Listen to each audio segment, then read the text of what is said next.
cuadernillo tienen ahí un artículo que publiqué hace un tiempo en el Theosophies, donde hablo de este tipo de meditación. En realidad lo que estoy haciendo aquí en este artículo es tratando de ver cuál es el valor de la atención desde un punto de vista teosófico. Como se dice en la introducción, hay un sistema de meditación promovido por casi todas las tradiciones serias. Y ahí menciono, por ejemplo, por Krishnamurti o varias escuelas de budismo con el Vipassana en el Theravada, Dzogchen y Mahamudra en budismo tibetano, o el Shikantaza en Zen. Y también este tipo de meditación está presente en la Vedanta, el taoísmo, incluso en el cristianismo místico, lo que mencioné de la nube del no saber. En la nube del no saber, él dice que la última cosa que se va antes de unirse con Dios es la conciencia de uno mismo de estar separado de Dios. Que los pensamientos, las emociones, todo se deja detrás. Y sin embargo, todavía persiste ese sentido de yo soy separado, yo soy una entidad. Cuando eso se va, y él dice, eso no se puede ir a través de ninguna operación de nuestra mente o voluntad. Él dice, esto se va a través de la gracia divina. Así, ese es el enfoque cristiano. Cuando eso se va, hay unión con lo divino, con Dios. Entonces, pueden ver que este tipo de aproximación está en todas las tradiciones serias. Blavatsky decía, uno tiene que agarrar los 4 principios inferiores, significando las sensaciones, el sentido de vitalidad, las emociones y los pensamientos, y ella decía, los tiene que clavar en el estado de conciencia que está más allá de ellos, donde la operación de estos principios no está activa, y quedarse allí sin dejar que el cuerpo los traiga hacia abajo de nuevo. Entonces ella se está refiriendo a este tipo de intento, y hay otras citas también. La idea es que en el estado de conciencia en el cual uno está en esta atención no focalizada, esta atención plena, verdadera, Krishnamurti la llamaba a veces una atención pasiva en el sentido de que no estamos tratando de manipular lo que entra en la esfera de conciencia. Si entra un pensamiento positivo, vemos que hay un pensamiento positivo. Si entra un pensamiento negativo, vemos que hay un pensamiento negativo. No tratamos de curarlo, de sacarlo del centro de conciencia, de hacer nada con esto. Ahora, ¿por qué se recomienda esto en las tradiciones? ¿No deberíamos, si hay un pensamiento negativo, tratar de hacer algo con él? En la visión teosófica, lo que estamos tratando de hacer es que la conciencia de Buddhi ilumine la mente. La mente, en teosofía se usa la palabra sánscrita manas, que la podemos traducir como mente. Y Blavatsky decía, hay un estado de la mente en el cual esta está iluminada por Buddhi. Este estado Blavatsky le llama manas taijasa o taijasa. Taijasa es una palabra sánscrita que significa brillante o iluminada. Entonces, manas taijasa es la mente iluminada por Buddhi. Ella dice, manas taijasa es un estado temporario de iluminación. Iluminación en el sentido de que las cosas se ven como ellas son, sin distorsión, sin oscuridad, sin condicionamiento. Con el tiempo, el estado de manas taijasa se hace permanente, y cuando es permanente, tenemos el estado que ella llamó Buddhi manas, donde Buddhi, la fuente de sabiduría, está fusionada con manas. Entonces el estado de Buddhi manas es el estado permanente de estos estados temporarios que podemos alcanzar de Manastha-Jasa. Ahora, para que Buddhi se manifieste en la mente, tiene que haber cierto estado, la mente tiene que estar en cierto estado que es afín con Buddhi. Por ejemplo, para que uno pueda sentir amor, las emociones tienen que estar en cierto estado donde se pueda sentir el amor. Si estamos enojados, podemos, como mencioné, amar a alguien profundamente, pero cuando estamos enojados, el amor no lo podemos sentir, porque las emociones no están a tono con el amor que en realidad viene de la naturaleza espiritual. Del mismo modo, la conciencia de Buddhi solo puede venir si la mente está en cierto estado particular, que es similar al estado de Buddhi. Entonces, teniendo una comprensión profunda de cómo es descrito Buddhi, podemos posicionarnos mentalmente en un estado que es, como decía, que está en armonía con Buddhi. Y eso es lo que vamos a ver. Antes de eso les leo una cita, como hay solo un par de citas, las voy a leer yo. Annie Besant explica este proceso de elevar el asiento de autoconciencia. Manas es la fuente de autoconciencia, del sentido de yo soy dad, más abstracto, digamos. Cuando Manas está asociado con mi cuerpo, mis emociones, estos pensamientos, surge el sentido yo soy esto, yo soy la personalidad, yo soy Pablo. Esa idea de yo soy Pablo tapa la idea de que yo soy algo distinto de Pablo. Obviamente, o me creo que soy Pablo o me creo que soy algo más. Cuando eso sucede, el asiento de nuestra autoconciencia, de este sentido de yo soy, está en la personalidad.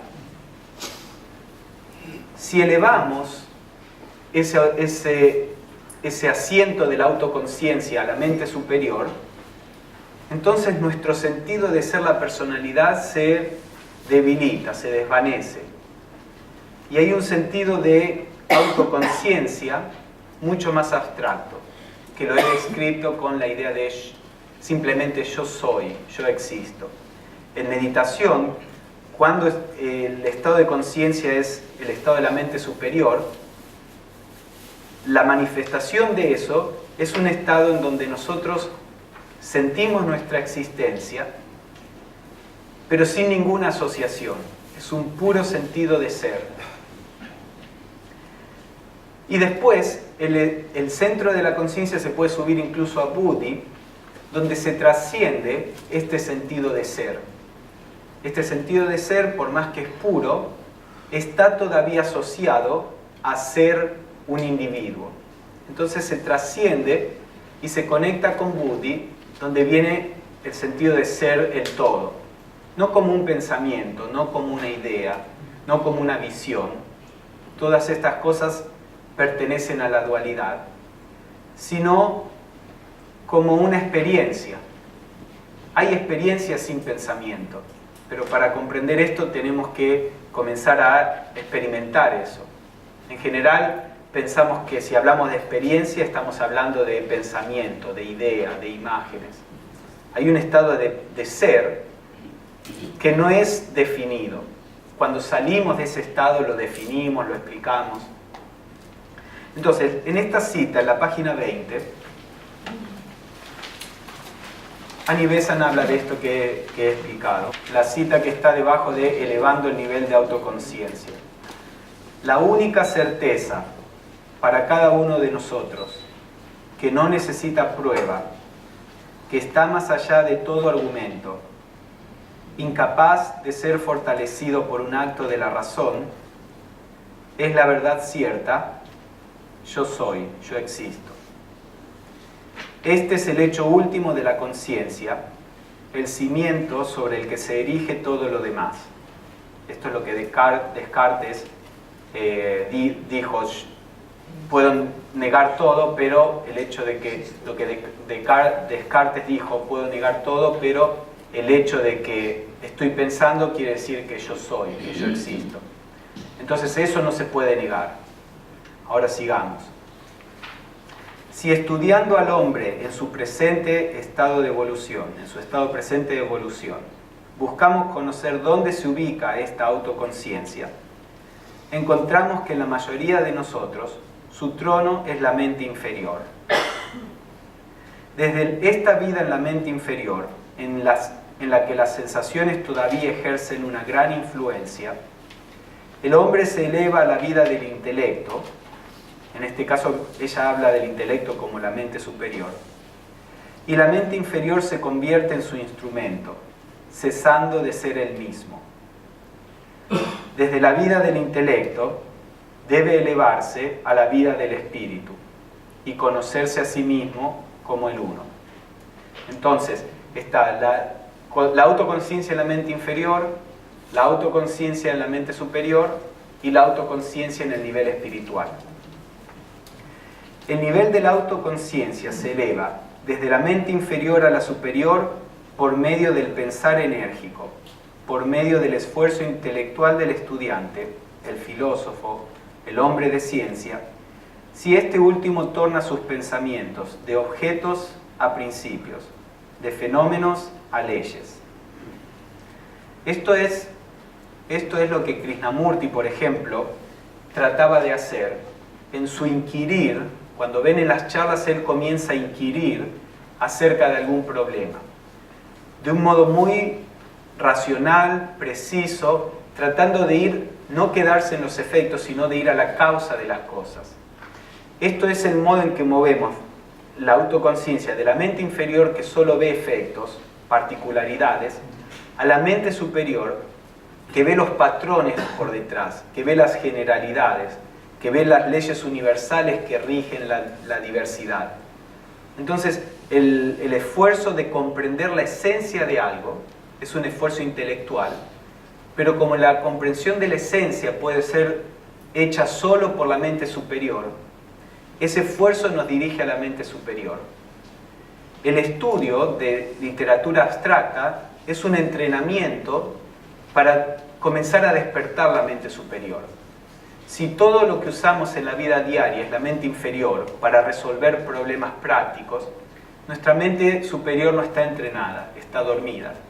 Entonces el estudio, independientemente si uno recuerda o no recuerda lo que estudió, si se hace un esfuerzo para comprender la esencia, incluso si no la podemos comprender, el esfuerzo mismo está forzando a la mente superior a despertar. No la comprendemos porque la mente superior no está desarrollada, pero el esfuerzo de hacerlo comienza a despertar la mente superior. Por supuesto, a veces no comprendemos porque no tenemos el contexto, la información necesaria para entender qué se refiere. Hay siempre dos niveles aquí. Uno es poder comprender lo que el autor significa por esas palabras y en qué contexto usa las palabras. Ese es un estudio más de la mente inferior, que es necesario. Si no comprendemos lo que el autor intenta decir, es muy difícil ir a la esencia. Entonces el primer paso es comprender los conceptos.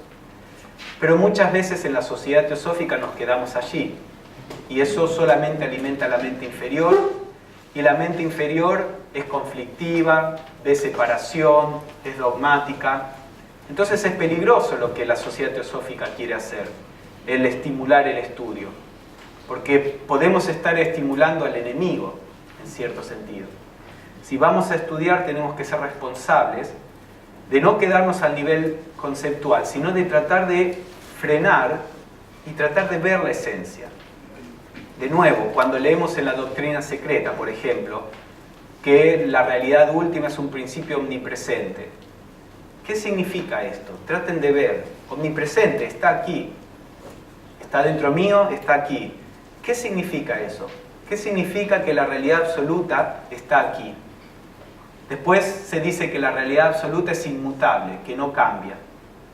¿Cómo puede estar la realidad absoluta detrás de algo que está constantemente cambiando? Todo esto cambia. ¿Se entiende? Traten de pensar qué significan las palabras. en ese esfuerzo vamos de la mente inferior a la mente superior. Y a medida que la entrenamos, que la despertamos, la mente superior comienza a actuar en la vida diaria. Entonces, ese es el primer paso, de la inferior a la superior a través de la comprensión profunda. Y después seguimos con la cita. Y así como solo el pensar enérgico puede elevar la ubicación de la autoconciencia de la mente al intelecto, así solo la profunda concentración y la meditación puede elevar ese nivel del intelecto al espíritu. Entonces es a través de la meditación, como la describe Annie Besant y otras personas, no la meditación como vimos de seguir una técnica mecánica, sino la meditación con todo el proceso de la contemplación. Así es como podemos saltar de la mente superior a Buddhi. Esto se aplica a toda meditación, pero vamos a ver cómo se aplica en particular a esta, a la meditación de conciencia. En la página 22, pero no lo vamos a leer porque no tengo tiempo, lo voy a explicar. Buddhi, cuando vemos cómo se describe Buddhi, una de las características es que Buddhi no es personal. No está relacionado con lo que nos gusta o no nos gusta. Lo que nos gusta o no nos gusta viene del cuerpo, viene de las emociones, viene de los conceptos mentales.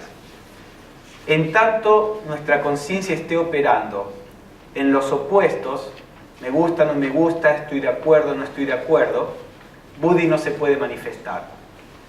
Entonces lo primero es entrar en un estado de conciencia donde la atención no está seleccionando. Es lo que Krishnamurti llama la atención sin elección, sin elegir. Esto me gusta, lo voy a alimentar, esto no me gusta, lo voy a rechazar. Entonces ese es el primer punto. Ver las cosas sin ningún tipo de reacción a favor o en contra. Esto de por sí no es muy fácil, porque cuando vemos algo positivo, nos hace sentir bien, nos apegamos a ello. O cuando vemos algo negativo, nos asusta, o pensamos yo no debería estar pensando en esto o siguiendo esto, y lo rechazamos. El estado de ecuanimidad verdadero no es fácil, pero se necesita que pongamos nuestra conciencia en ese tono para que Buddhi empiece a manifestarse. Otra característica de Buddhi está normalmente caracterizada con el amor. Eso significa que uno tiene que estar observando lo que sea sin ningún sentido de severidad, sin ningún sentido de observarlo para rechazarlo, o considerando que es inferior, o considerando que es una distracción. Es un sentido de observación con un amor que integra lo que sea. El recuerdo de una persona dañándome, un mal pensamiento. Por supuesto, los pensamientos positivos y emociones positivas es más fácil integrarlos, pero cualquier cosa que aparezca en la conciencia, uno lo mira, Krishnamurti diría, como uno mira una flor, con el sentido de belleza, de amor, en que uno mira una flor o un niño. Entonces, Buddhi no se puede presentar si hay algún tipo de sentido de severidad, de juicio. Entonces, este estado mental tiene que ser de ecuanimidad, pero no indiferencia. Ecuanimidad con amor, con integración. Lo que aparece, las enseñanzas teosóficas pueden ayudarnos a tener esta actitud.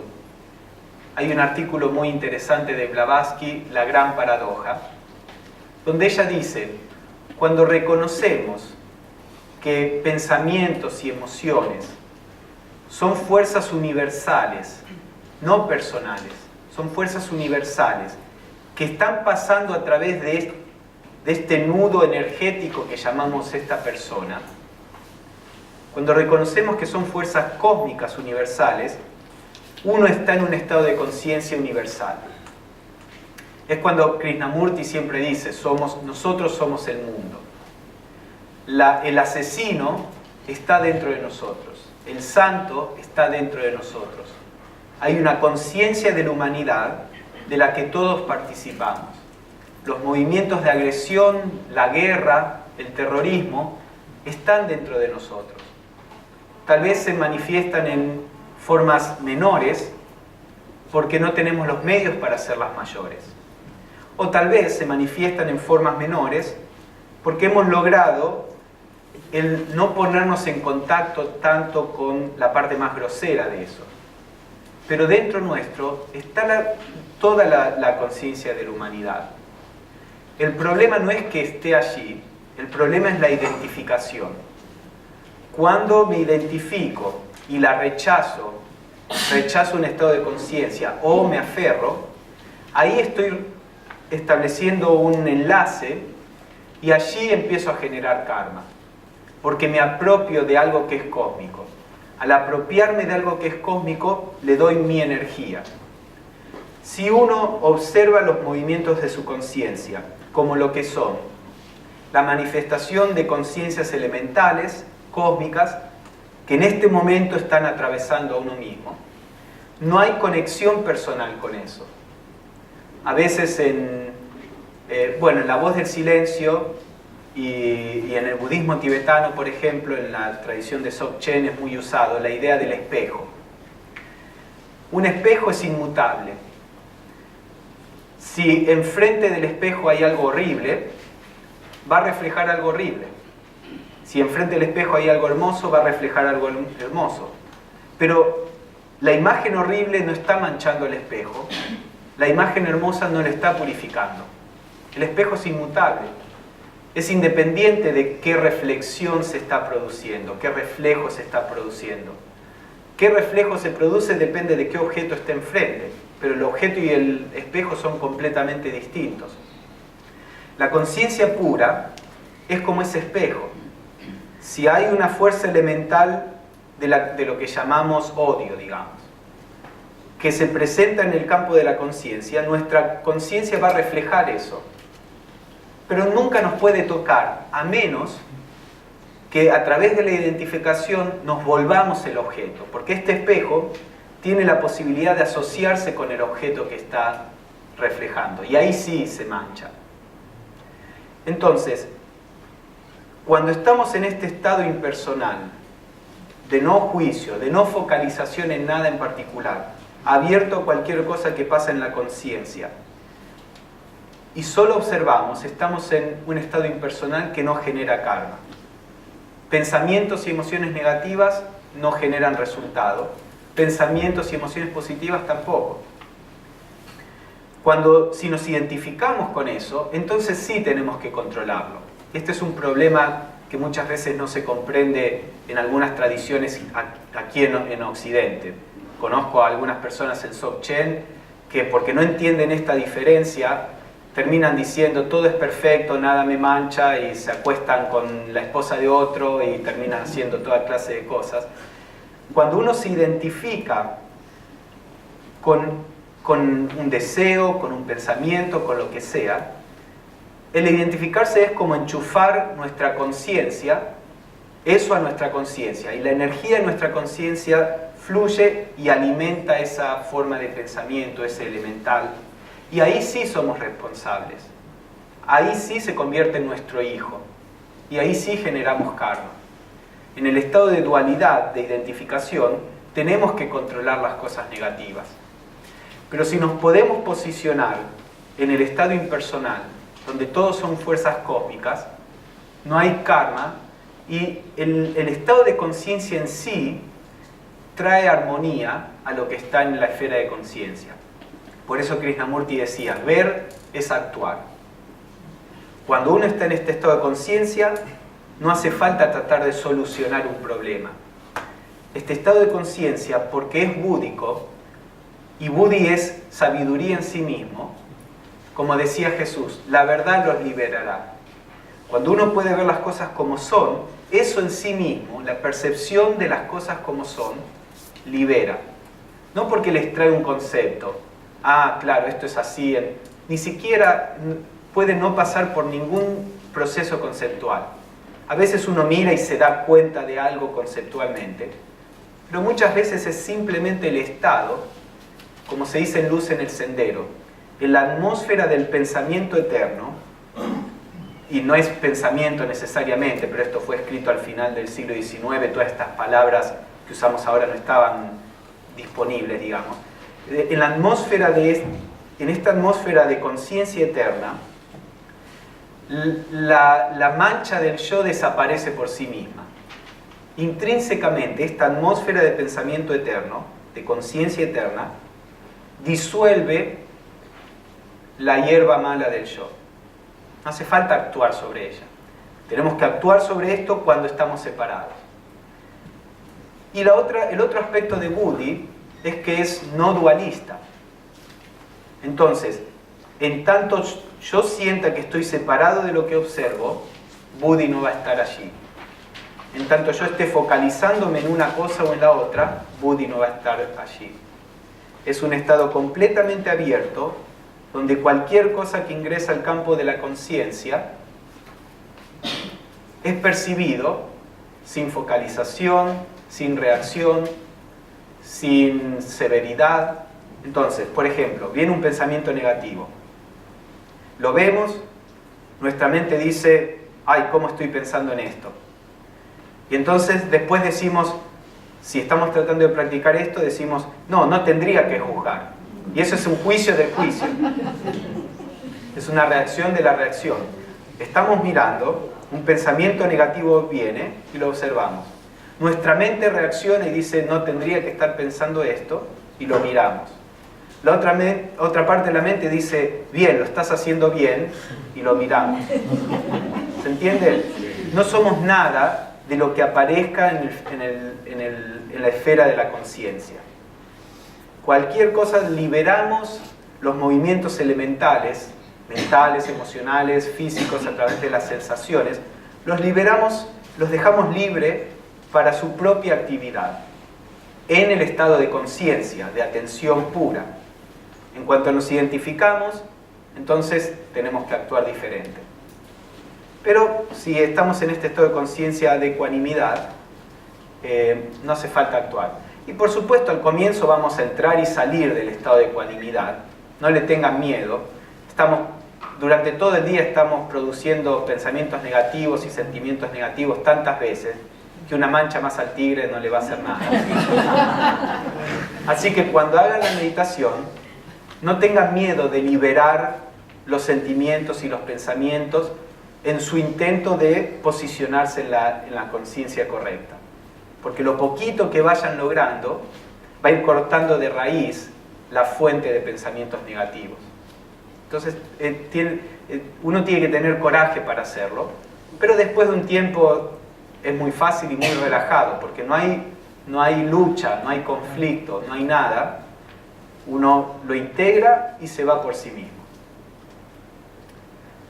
Bueno, eso es más o menos la teoría. Ustedes van a ver algunas cosas más técnicas en el artículo. Pero bueno, no tenemos tiempo, así que podemos frenar acá con la teoría. Al comienzo los voy a dirigir, les voy a hacer unos pocos ejercicios para tratar de romper esta cuestión de la focalización. No es que son buenos ejercicios como entrenamiento, no es que sean necesarios para esta meditación. Pero bueno, los vamos a probar para empezar a ver si podemos observar sin focalizarnos. Vamos a ir gradualmente. Bueno, nos sentamos entonces en una posición cómoda, relajada pero firme.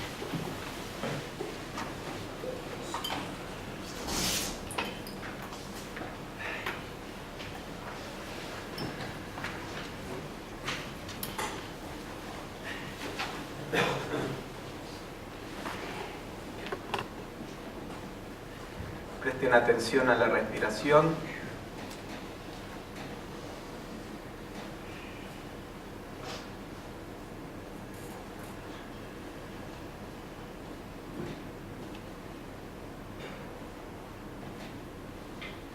Cuando inspiran, noten ese sentimiento sutil de expansión.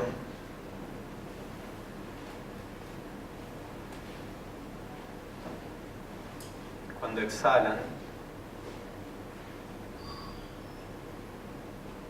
tengan la sensación de relajarse,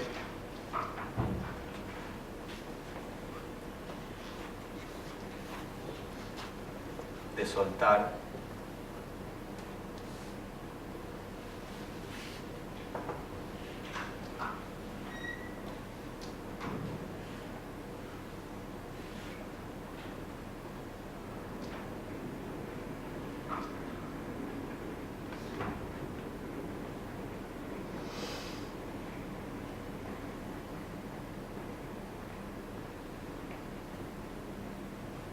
Comencemos por prestar atención a la sensación de estar sentados, la sensación en nuestras piernas y glúteos.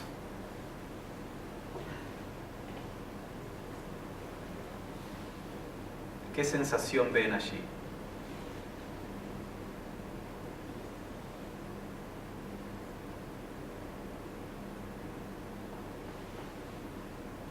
Cuando hago esta pregunta,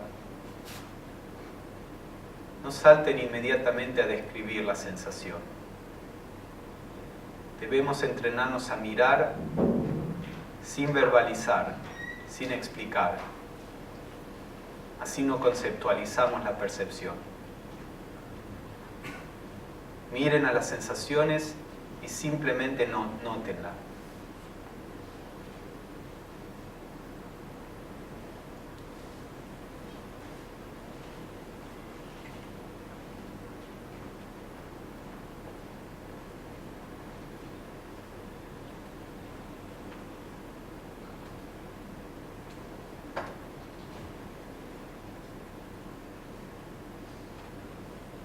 ¿Les es difícil mirarla sin verbalizar? ¿Sienten como que a menos que la verbalicen no la están percibiendo?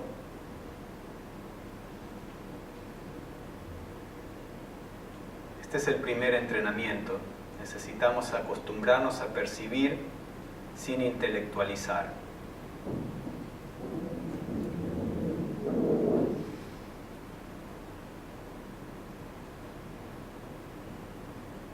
Ahora miren a las sensaciones en sus manos.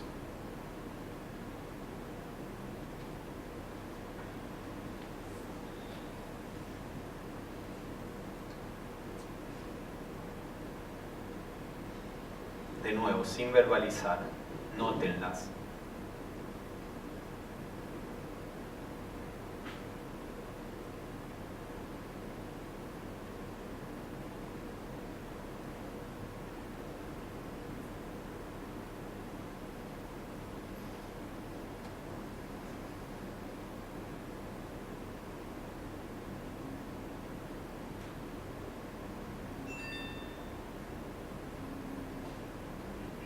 Ahora traten de notar las sensaciones en sus manos y en sus piernas y glúteos al mismo tiempo.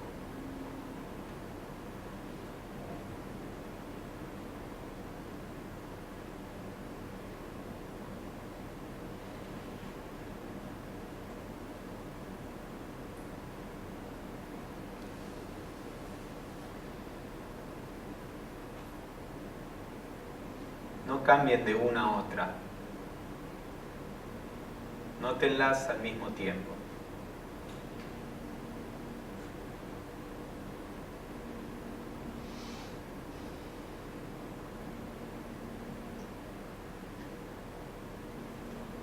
¿Pueden hacerlo?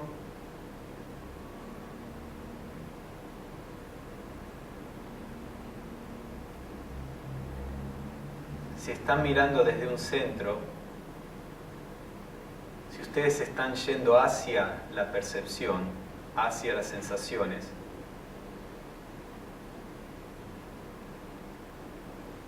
esa atención excluye la otra. Más bien dejen que las sensaciones vengan a ustedes. Relájense, ábranse y dejen que las sensaciones de sus manos y sus piernas vengan a ustedes.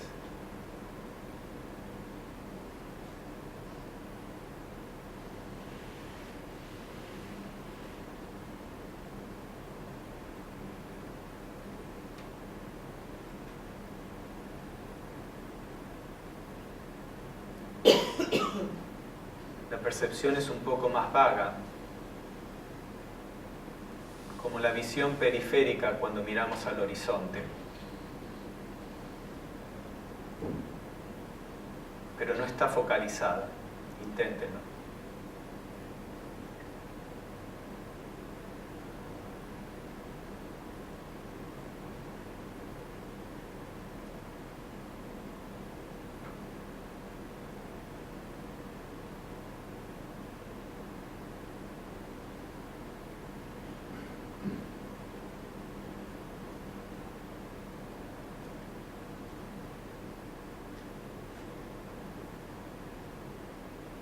Ahora presten atención a los sonidos, sin verbalizarlos, sin juzgarlos, sin elegir.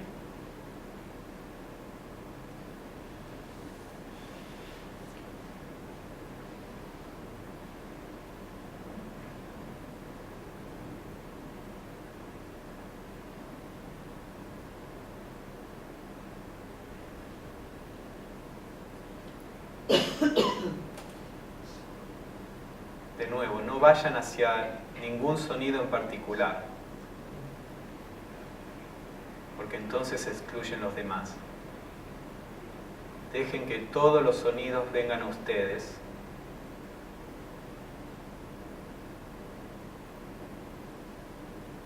y que cada uno haga una impresión en la conciencia, sin elegirlos, sin focalizarse.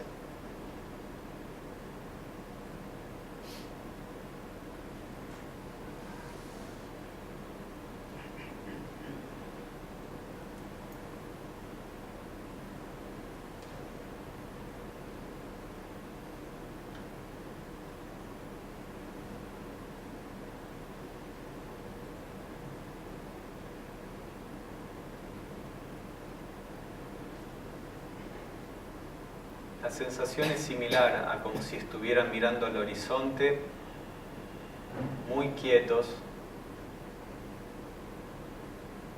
y notando la visión periférica.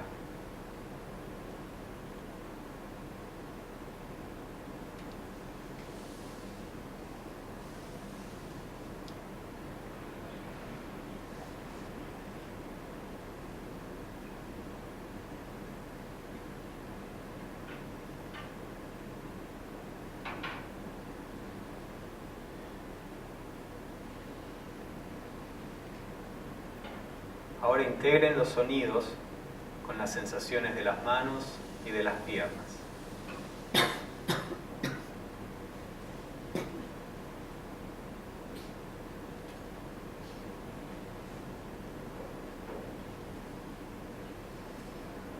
De nuevo, relájense,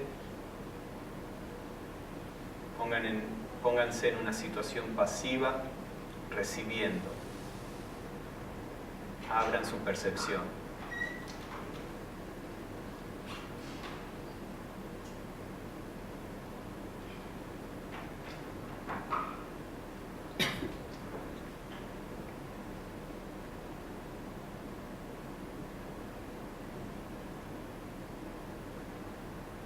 ¿Están tensos en el intento? Lo contrario es necesario. Suelten todo intento, excepto el de estar atentos.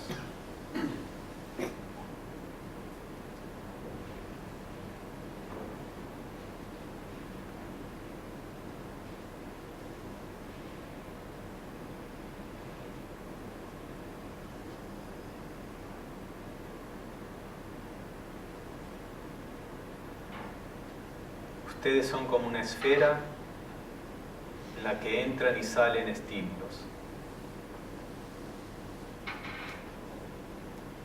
la esfera es inmutable.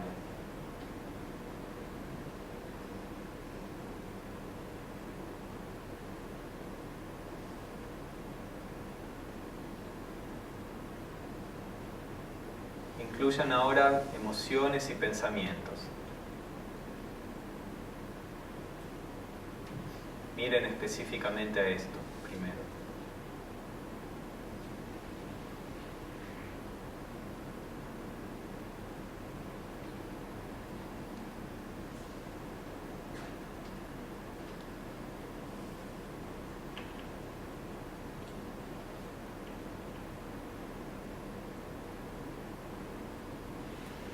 Mírenlos como si miraran un río fluir, sin intervenir.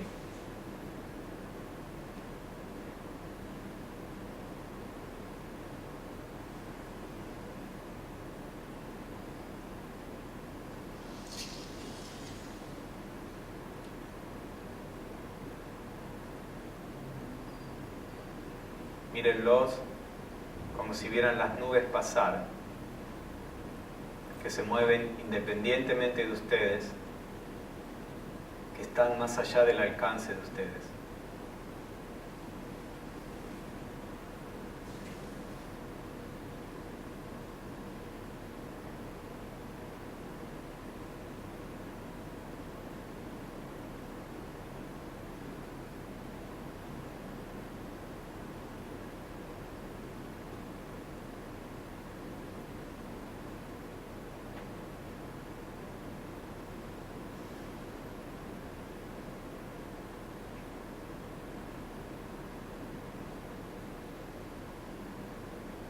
Cualquier cosa que la mente diga no es ustedes.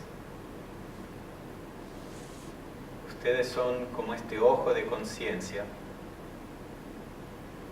que solo ve, no actúa. La que actúa es la mente.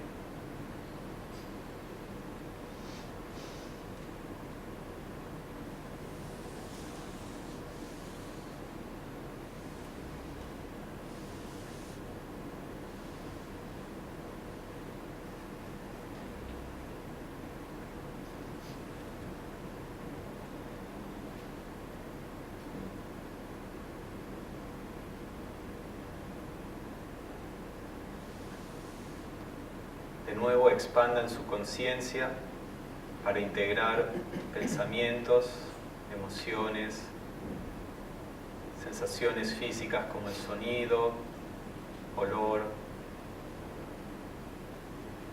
y otras sensaciones.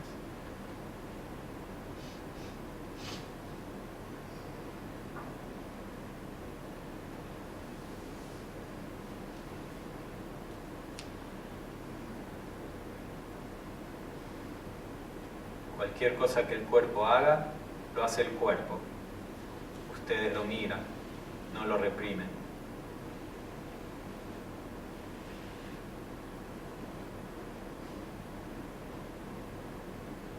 Si hay represión, es el cuerpo el que reprime. Ustedes miran la represión, no la reprimen.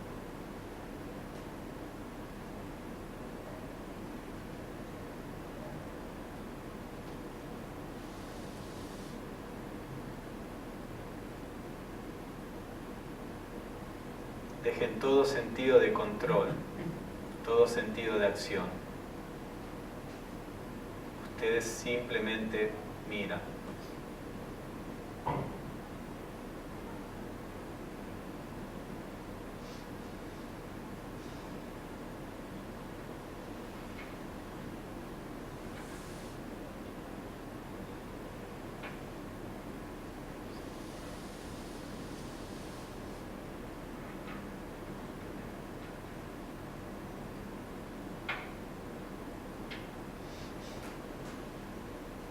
Ahora miren al acto de mirar.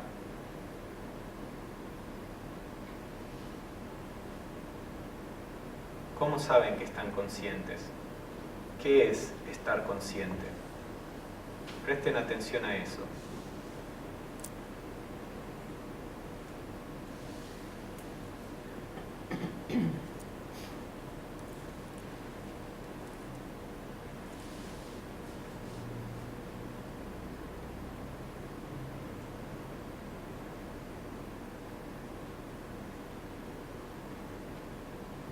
Por supuesto, esto es abstracto, no es para dar una respuesta.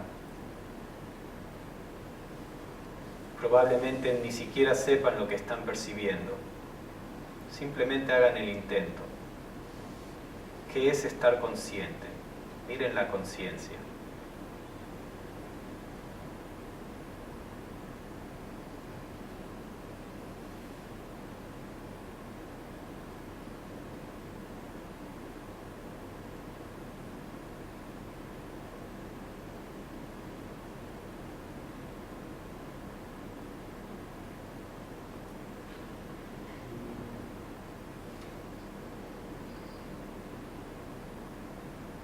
Si el pensamiento necesita actuar, déjenlo que pregunte: ¿estoy consciente? Sí. ¿Y qué es ser consciente? Y entonces miren y dejen el pensamiento de lado.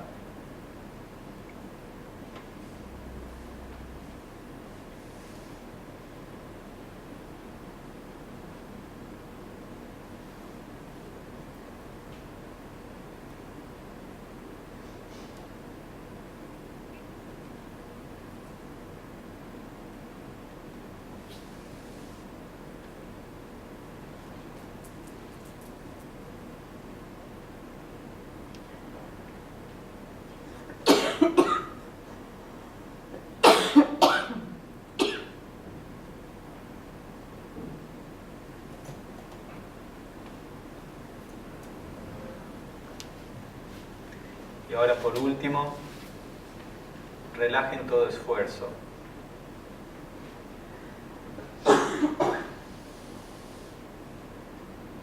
Y simplemente sean conscientes.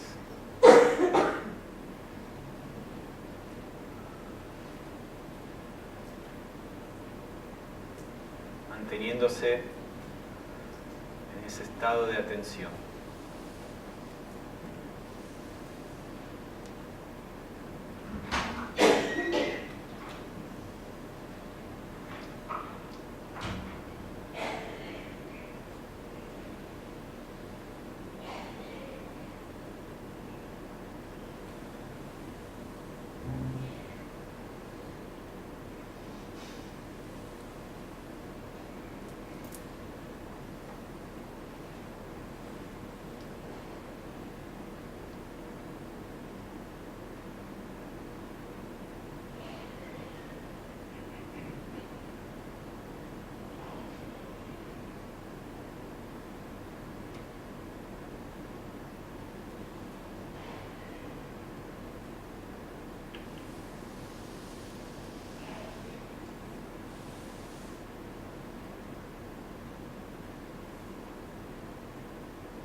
Pueden volver a tomar conciencia más específicamente de su cuerpo. Y cuando estén preparados, finalizan su meditación.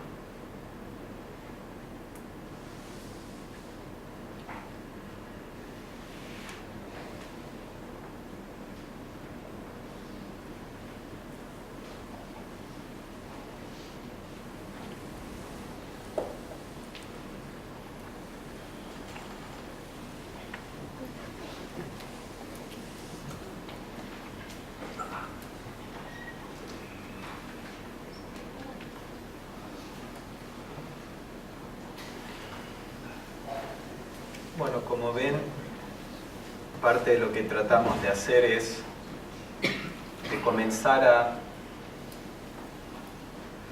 tocar en cierto sentido este estado de conciencia que no está focalizado, que no elige, pero tal vez más importante que todo, que también está consciente de la conciencia.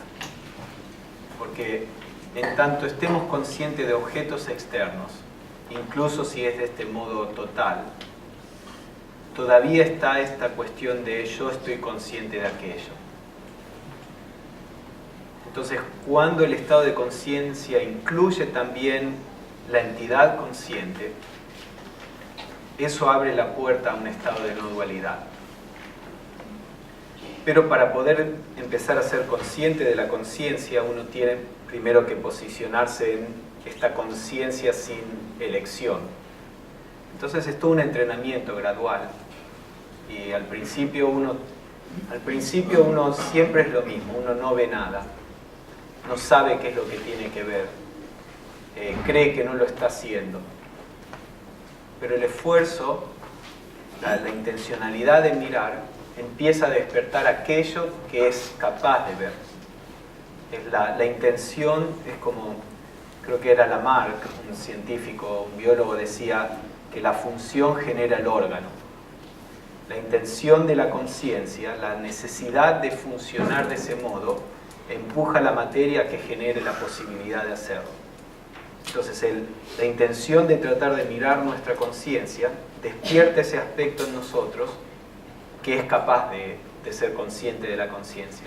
Pero si nunca lo intentamos, queda siempre dormido. Por eso es importante saber que estas cosas existen y no simplemente encerrarse a practicar una técnica de un modo mecánico. Porque si no llamamos, como dice Jesús de nuevo, llama y se te abrirá.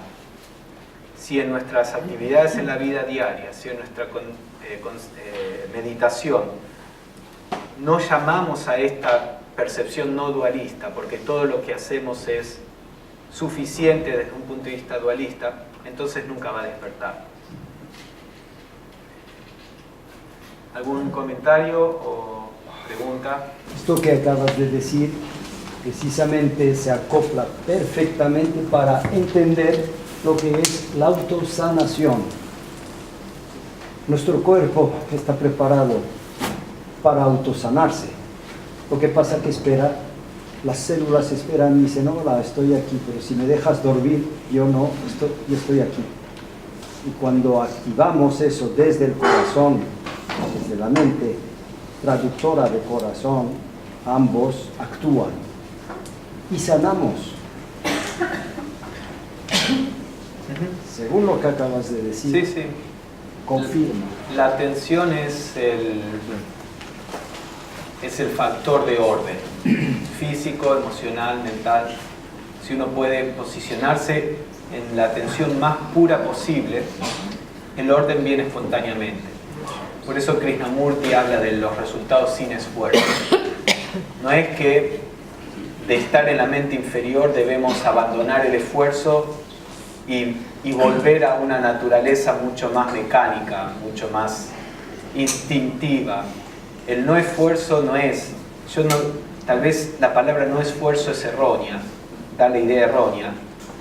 Como a veces digo, es un trans-esfuerzo. Es un esfuerzo que viene no de haber renunciado al esfuerzo, sino de haberlo trascendido. El estado de no esfuerzo, en la visión teosófica, la evolución siempre va en la forma una U. Al comienzo hay un estado que es muy parecido al estado final, pero hay una diferencia esencial entre los dos. Entonces, la inconsciencia es espontánea. La conciencia pura también es espontánea. En el medio está el esfuerzo, pero la espontaneidad de la inconsciencia es mecánica, la espontaneidad de la conciencia pura es creativa. Entonces, cuando hablamos de no esfuerzo, no es renunciar al esfuerzo.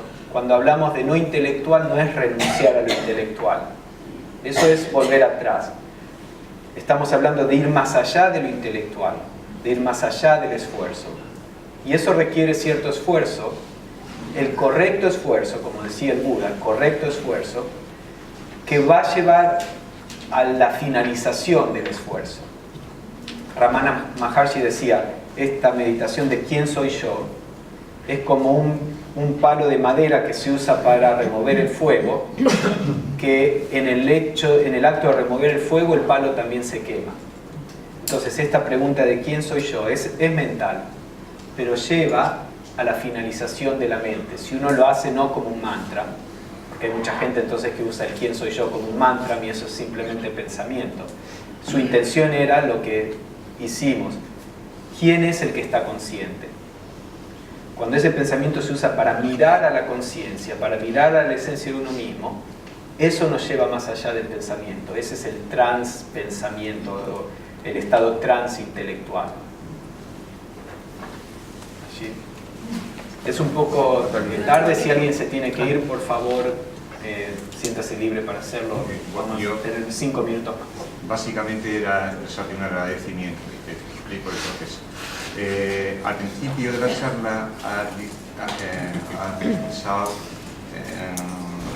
o yo he sentido que querías decir el por qué tiene sentido el ver los pensamientos negativos y no luchar contra ellos.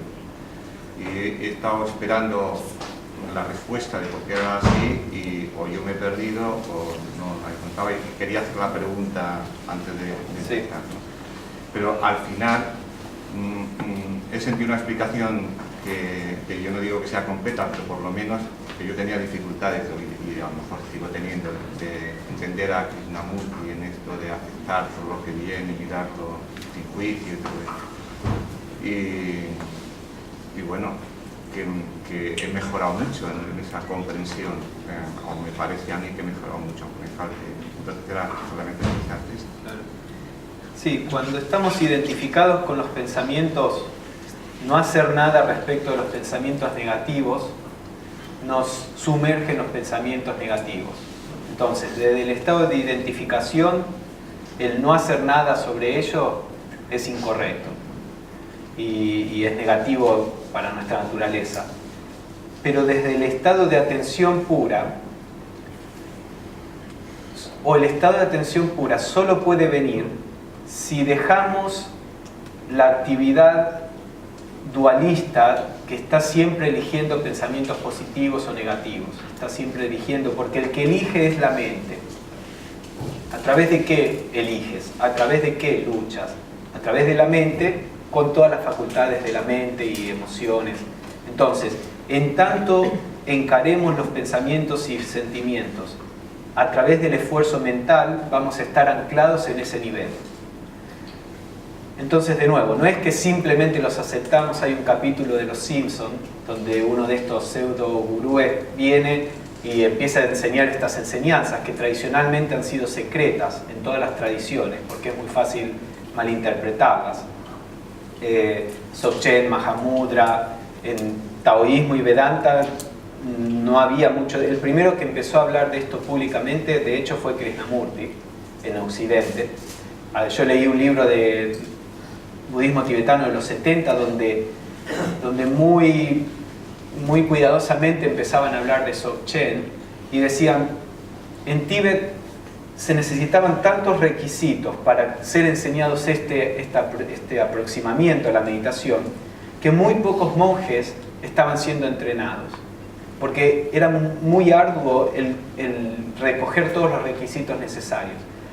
Pero ellos decían, el problema es que las enseñanzas se están perdiendo porque no las podemos seguir transmitiendo.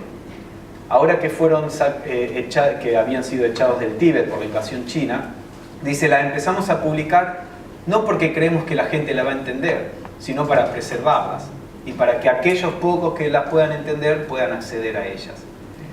Y bueno, con esto, también con lo que llaman a veces neo-vedanta, hay mucha falta de comprensión, ¿no? Con la enseñanza de Krishnamurti también, muchas malas interpretaciones, porque es muy sutil. Entonces, si estamos identificados, en Dzogchen hablan del estado de Rigpa, R-I-G-P-A. Rigpa es ese estado del que estamos hablando, donde hay una conciencia que no interviene. Si estamos en el estado de Rigpa o de Manastaichasa, entonces no hace falta intervenir en los pensamientos y emociones, porque ese estado mismo le pone orden. Es lo que dice Krishnamurti, ver es hacer, ver en ese sentido profundo. Si empezamos a pelear con las emociones y eso, caemos al estado intelectual.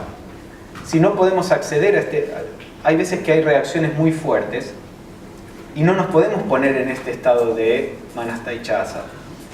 Lo único que nos queda es tratar de controlarlas, entonces meditamos en el opuesto. Eso es completamente válido si no podemos acceder a ese estado de conciencia pura. Entonces, ustedes van a ver cuando lo intentan, hay cosas que son tan fuertes que nos siguen absorbiendo. Entonces, decir, tengo que hacer algo distinto. Voy a empezar a meditar en el opuesto, voy a fijarme dónde pongo mi mente, voy a tratar de no alimentar esta reacción, voy a observarla, bla, bla, bla. Patanjali dice, la forma de quemar la semilla de las causas del sufrimiento, las kleshas, es a través de dhyana. Dhyana, que es traducido como meditación, Patanjali la describe como un flujo continuo de la atención. Entonces es esto, es una atención continua. Las semillas se pueden quemar, significando que no germinan de nuevo, solo a través de la atención continua. Pero, dice él, la atención continua se puede aplicar solo si las kleshas, si las causas de sufrimiento están latentes. Cuando están activas, tenemos que llevarlas al estado latente por medio de la disciplina. Entonces, eso lo ven en ustedes mismos. Si la reacción es muy fuerte, es muy difícil mantenerse en el estado de conciencia apropiado. Entonces, tal vez tienen que aplicar estas otras técnicas. Purificación, autocontrol, etc. Pero todo eso debe llevarnos a la posibilidad de que actúe Buddhi espontáneamente. Pero es todo un trabajo, no es simplemente dejar el esfuerzo de lado. Bueno, la última, y después esta tarde tenemos una charlita más. Algunas personas me pidieron, yo iba a hablar de todo esto, todas estas cosas accesorias a la tarde, pero algunas personas querían ver un poco del diagrama de meditación de Blavatsky. Entonces estuve tratando de poner las dos cosas juntas, así podemos dedicarnos a eso. Así que vamos a tener una más y después ya cortamos. Si quedan algunas otras preguntas las podemos mirar a la tarde. Pero sí, una más, la última. Mi pregunta va relacionada con la práctica diaria. Sabemos por todos los autores y todas las escuelas y tradiciones que esto es un mecanismo importante para generar todo esto de lo que se está hablando de control, de purificación, etcétera, etcétera, ¿no? Pero bueno, desde una perspectiva podría caer un poco en el sentido dogmático, es decir, si no me siento, si no medito un rato, no tiene sentido nada del resto del día. Y por otra parte, vamos a decir, por el otro extremo está, pues no es necesario meditar, simplemente con la lectura de algún libro, algún pensamiento, suficiente, ¿no? Entonces, mi pregunta va planteada en el sentido de decir, si por cuestiones de la vida, es decir, yo mismo, es decir, hay procesos en la vida en los que pues te salta tu momento de meditación, pues, en fin, sin excusa, sucede, punto. Por la materia tamásica a veces, etc. Pero, sin embargo, el día a día, el trabajo, la atención, en fin, hace uno lo que puede. Volviendo a lo que comentan los autores, todo lo que tú adquieres con el trabajo, de la práctica diaria, como decía ayer el comentario de la Nivesa, necesita 30 minutos diarios, etcétera, etcétera, todo esto supuestamente lo que adquieres o incorporas por la falta de temporalmente de una práctica en ese momento, se diluye, se pierde. Si yo tuviera que elegir entre estar atento en la vida diaria y trabajando sobre todo esto y meditar, elijo la vida diaria. La meditación es un esfuerzo durante 30 minutos y el resto del día son muchas más horas. El trabajo de estar atento, el trabajo de observar nuestras emociones, el trabajo de aprender a manejar la personalidad, todo eso es mucho más efectivo en la vida diaria. La meditación, desde mi punto de vista, es simplemente una ayuda para la vida diaria. Muchas de las cosas que he descubierto las he descubierto en meditación, porque en meditación uno elimina todas las distracciones, elimina los desafíos externos, es un ambiente protegido donde uno puede ir un poco más profundo que lo que puede en la vida diaria. Cuando mi jefe me está gritando, es más difícil mirar mis emociones que cuando estoy en meditación, rememorando la situación y observando mis emociones, por ejemplo. Esta es una técnica de meditación que no hemos comentado, pero que es muy importante, y algunas escuelas de psicología la están descubriendo ahora, y Annie Besant la enseñó hace 100 años. Entonces, en la meditación uno puede mirar ciertas cosas o ir más profundo cuando dejo mi cuerpo completamente.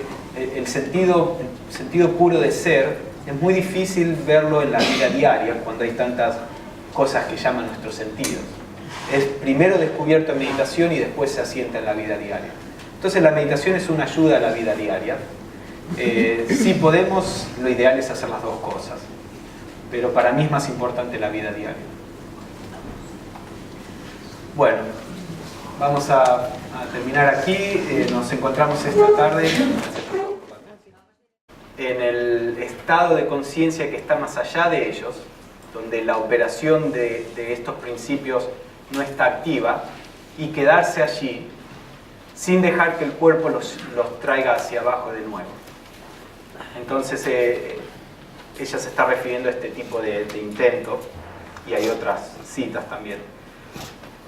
La idea es que en el estado de conciencia en el cual uno está en esta atención no focalizada, esta atención plena, verdadera, Krishnamurti la llamaba a veces una atención pasiva en el sentido de que no estamos tratando de manipular lo que entra en la esfera de conciencia.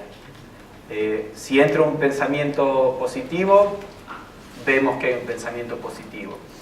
Si entra un pensamiento negativo, vemos que hay un pensamiento negativo. No tratamos de curarlo, de sacarlo del centro de conciencia, de hacer nada con esto.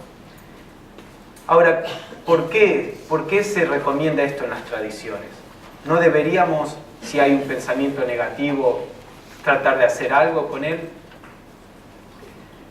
En la visión teosófica,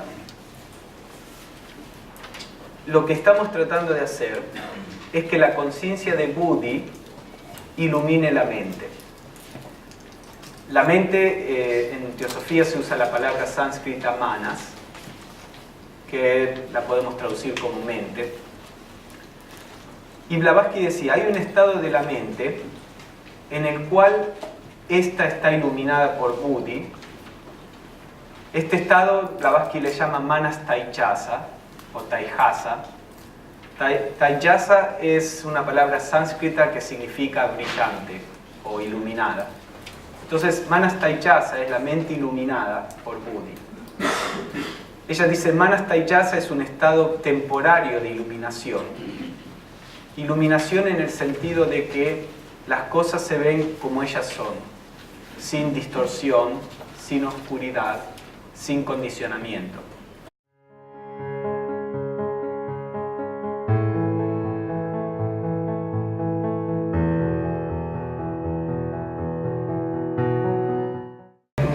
En el cuadernillo tienen ahí un artículo que publiqué hace un tiempo en el Theosophist, donde hablo de este tipo de meditación. En realidad lo que estoy haciendo aquí en este artículo es tratando de ver cuál es el valor de la atención desde un punto de vista teosófico. Como se dice en la introducción, hay un sistema de meditación promovido por casi todas las tradiciones serias. Y ahí menciono, por ejemplo, por Krishnamurti o varias escuelas de budismo con el Vipassana en el Theravada, Dzogchen y Mahamudra en budismo tibetano, o el Shikantaza en Zen. Y también este tipo de meditación está presente en la Vedanta, el taoísmo, incluso en el cristianismo místico, lo que mencioné de la nube del no saber. En la nube del no saber, él dice que la última cosa que se va antes de unirse con Dios es la conciencia de uno mismo de estar separado de Dios. Que los pensamientos, las emociones, todo se deja detrás. Y sin embargo, todavía persiste ese sentido de yo soy separado, yo soy una entidad. Cuando eso se va, y él dice, eso no se puede ir a través de ninguna operación de nuestra mente o voluntad, Él dice, esto se va a través de la gracia divina, así ese es el enfoque cristiano.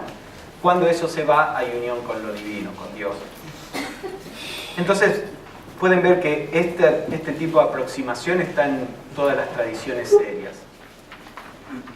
Blavatsky decía, uno tiene que agarrar los 4 principios inferiores, significando las sensaciones, el sentido de vitalidad, las emociones y los pensamientos, y ella decía, los tiene que clavar para cada uno de nosotros, que no necesita prueba, que está más allá de todo argumento, incapaz de ser fortalecido por un acto de la razón, es la verdad cierta, yo soy, yo existo. Este es el hecho último de la conciencia, el cimiento sobre el que se erige todo lo demás. Esto es lo que Descartes dijo, puedo negar todo, pero el hecho de que, lo que Descartes dijo, puedo negar todo, pero el hecho de que estoy pensando quiere decir que yo soy, que yo existo. Entonces eso no se puede negar. Ahora sigamos. Si estudiando al hombre en su presente estado de evolución, en su estado presente de evolución, buscamos conocer dónde se ubica esta autoconciencia, encontramos que en la mayoría de nosotros su trono es la mente inferior. Desde esta vida en la mente inferior, en la que las sensaciones todavía ejercen una gran influencia, el hombre se eleva a la vida del intelecto. En este caso, ella habla del intelecto como la mente superior. Y la mente inferior se convierte en su instrumento, cesando de ser el mismo. Desde la vida del intelecto, debe elevarse a la vida del espíritu y conocerse a sí mismo como el uno. Entonces, está la autoconciencia en la mente inferior, la autoconciencia en la mente superior y la autoconciencia en el nivel espiritual. El nivel de la autoconciencia se eleva desde la mente inferior a la superior por medio del pensar enérgico, por medio del esfuerzo intelectual del estudiante, el filósofo, el hombre de ciencia, si este último torna sus pensamientos de objetos a principios, de fenómenos a leyes. Esto es lo que Krishnamurti, por ejemplo, trataba de hacer en su inquirir. Cuando ven en las charlas, él comienza a inquirir acerca de algún problema. De un modo muy que yo soy algo distinto de Pablo. Obviamente, o me creo que soy Pablo o me creo que soy algo más. Cuando eso sucede, el asiento de nuestra autoconciencia, de este sentido de yo soy, está en la personalidad.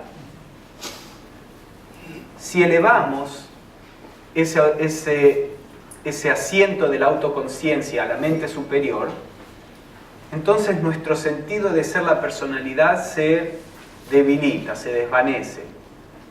Y hay un sentido de autoconciencia mucho más abstracto, que lo he descrito con la idea de simplemente yo soy, yo existo. En meditación, cuando el estado de conciencia es el estado de la mente superior, la manifestación de eso es un estado en donde nosotros sentimos nuestra existencia, pero sin ninguna asociación. Es un puro sentido de ser.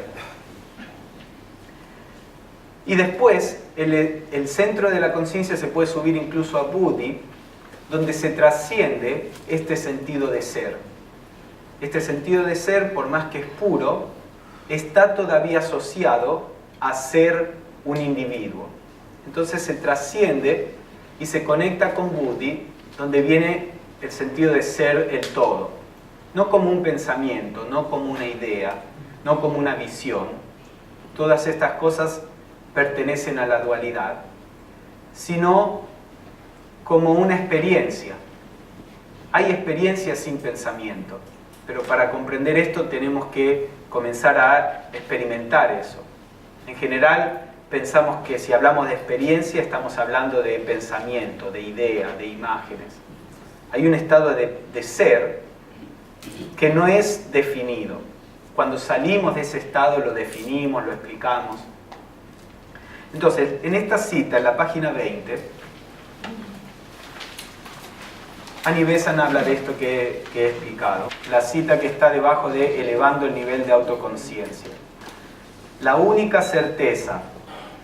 Con el tiempo, el estado de Manas Taijasa se hace permanente, y cuando es permanente, tenemos el estado que ella llamó Buddhi Manas, donde Buddhi, la fuente de sabiduría, está fusionada con Manas.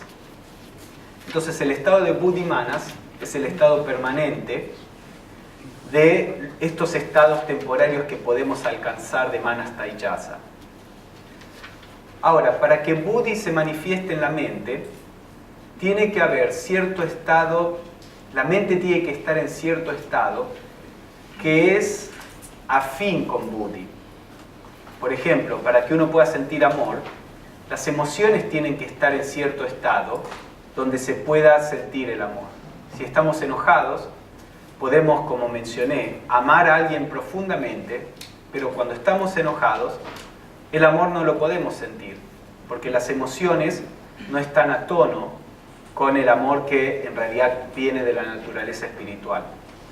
Del mismo modo, la conciencia de Buddhi solo puede venir si la mente está en cierto estado particular, que es similar al estado de Buddhi. Entonces, teniendo una comprensión profunda de cómo es descrito Buddhi, podemos posicionarnos mentalmente en un estado que es, como decía, que está en armonía con Buddhi. Y eso es lo que vamos a ver. Antes de eso les leo una cita, como hay solo un par de citas, las voy a leer yo. Annie Besant explica este proceso de elevar el asiento de autoconciencia. Manas es la fuente de autoconciencia, del sentido de yo soy, de yo soy-dad, más abstracto, digamos. Cuando Manas está asociado con mi cuerpo, mis emociones, estos pensamientos, surge el sentido yo soy esto, yo soy la personalidad, yo soy Pablo.